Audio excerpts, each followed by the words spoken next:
Teníamos ahí en el acto contábamos que en el acto había participado Victoria Villarruel. Es un dato político, por supuesto, porque Victoria Villarruel viene marcando diferencias con Javier Milei, pero en este caso participaron juntos de este evento.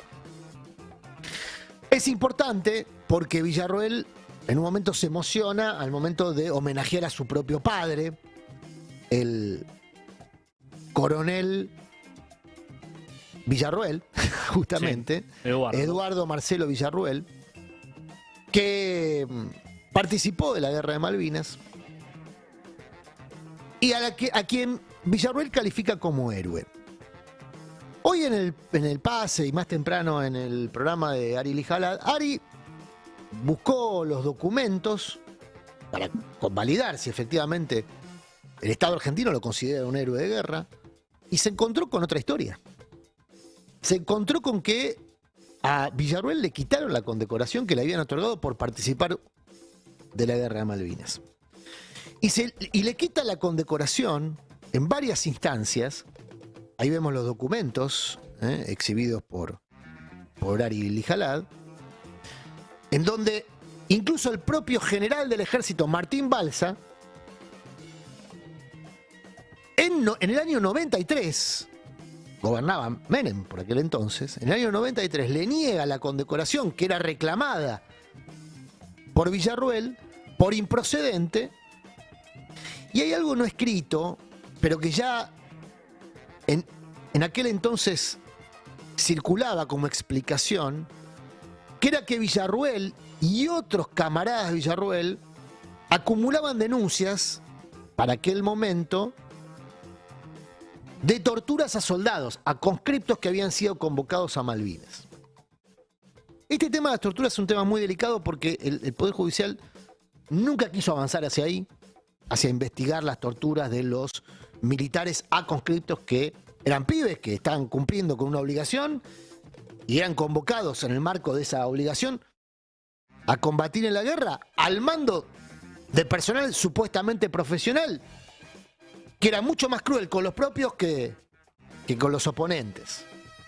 Por lo menos hay un montón de relatos de conscriptos y de soldados conscriptos que cuentan estas historias, que los comandantes eran mucho más crueles con ellos y bastante más cobardes con el enemigo. Bueno, Villarruel es uno de los que acumuló denuncias por tortura. Y si bien no está escrito en estos documentos, es la razón por la cual se le quita la condecoración.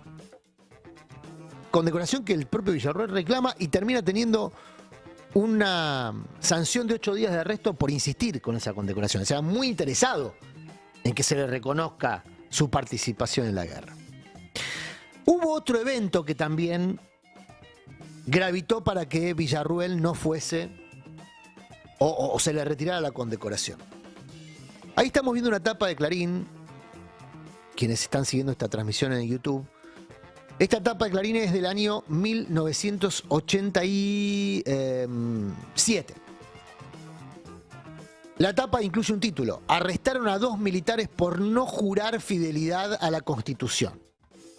Cuento rápido esta historia. ¿Qué había pasado? En el año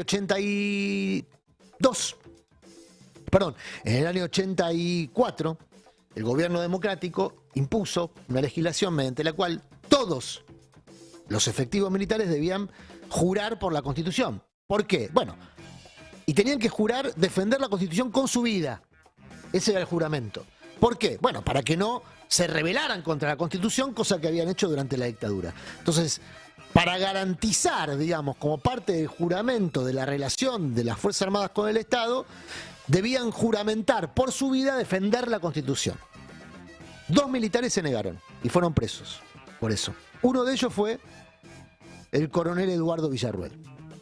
Esto había ocurrido en el 87, tiempo antes de que se le quitara y luego se le negara la condecoración como excombatiente.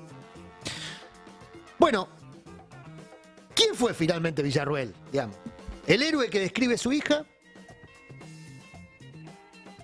¿O la persona que está descrita por la historia? Digamos, estamos mostrando documentos. Ari Lijalad mostró documentos.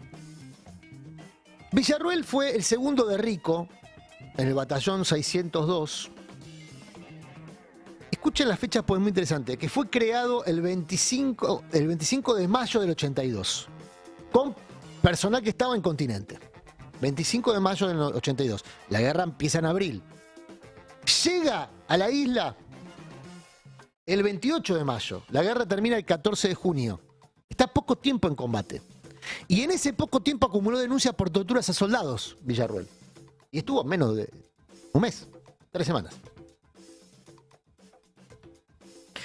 Bueno, la verdad es que la evidencia histórica, la que conocemos, los documentos, hablan de una historia distinta a la que cuenta la hija. Pero bueno, son los ojos de la hija. El tema es que la hija es la vicepresidenta. Y la vicepresidenta acaba de contestarle a Ali Haddad en Twitter, nuestro compañero, a quien acusa la vicepresidenta, Ari, de faltar a la verdad y al respeto a un veterano de Malvinas solo puede provenir de quien, como vos, chapotea en el barro. La condecoración que le denegó Balsa no era para mi padre. La pidió para sus subordinados de la campaña del Comando 602. Estamos hablando justamente del comando que estaba bajo el mando de Aldo Rico. Aldo Rico, muy conocido por después sublevarse contra la Constitución y contra el gobierno democrático de Raúl Alfonsín. Mi padre se excluyó del pedido. No está en los documentos que tuvimos a la vista. Por el contrario, en los documentos que tuvimos a la vista y que están expuestos en el tweet de Ali Haddad, el propio padre Villarroel exige que le otorguen la condecoración. Ahora, sí, bueno, mi padre se excluyó del pedido como corresponde a un superior que vela por sus subordinados. Bueno, ahora sí, saludos. Y a los héroes de Malvinas, gracias. Ojo, porque la vocación de este gobierno, presidente y vicepresidenta, por la mentira, es muy impresionante, ¿eh? Ante las evidencias, inventan historias. Y es muy peligroso porque tienen mucho poder de comunicación. En los medios tradicionales, en los medios formales, los medios electrónicos, los diarios, en las redes sociales, hay cada vez menos medios dispuestos a combatir la desinformación que forma parte de una herramienta fundamental de este gobierno que gobierna en base a mentiras, en toda la línea, incluso ante lo evidente. Y además, en este caso, es la vicepresidenta contestándole, tiene todo su derecho de contestarle a un periodista, pero insisto, lo hace con falsedades.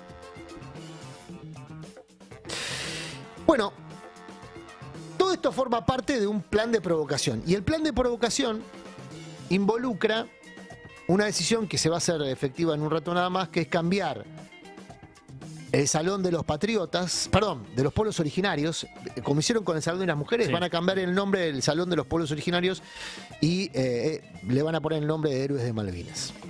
Claro, el mismo día que se reivindica Roca. Claro. Todo esto, insisto, en el marco de un gobierno que pauperiza y destruye la calidad de vida de las personas con cierta facilidad, vamos a decir, porque hasta acá no está encontrando cortafuegos efectivos.